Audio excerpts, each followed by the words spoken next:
Qoxusu evinizi bürüyəcək, dadı damağınızda qalacaq çox dadlı portaxallı peçenya resepti paylaşıram. Yoğurma qabına yumurta, şəkər pudrası və şəkər tozunu əlavə edib mikser ilə bu şəkildə ağarana qədər qarışdırdım. Üzərinə duru yağ əlavə edib qabığını sürkəzdən keçirib suyunu sıxdığım portaxalın suyundan 2 yemək qaşığı tökdüm. Sürkəzdən keçirdiyim portaxal qabığının da yarısını əlavə edib vanil və sarı kök qatandan sonra yaxşı qarışdırdım. Ələnmiş un və qabartma tozunu da töküb təkrar spatula ilə qarışdırdım. Qeyd edim ki, xəmiri əlimlə yoğurmayacağam. Ərzaqların miqdarını açıqlama bölməsində də qeyd edəcəm.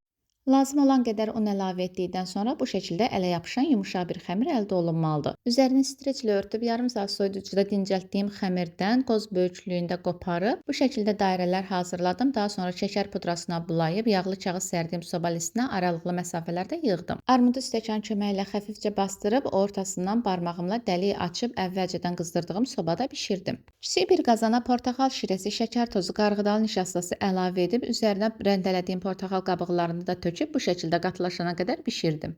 Gördüyünüz kimi qaynayıb və rəngi şəffaflaşıb. Əlavə bir qaba boşaldıb hələlik soymağı üçün kənara qoydum. Peçenyalar hazır olandan sonra ilığlaşan qlazurdan ortasına yerləşdirdim və tamamilə soyuyana qədər gözlədim. Budur, çox gözəl, yumuşaq və ləzzətli peçenyalar alındı. Mütləq yoxlamağa dəyər. Səhifəni izləməyi, videonu bəyənib sevdiklərinlə paylaşmağı da unutma. Allaha əmanət ol.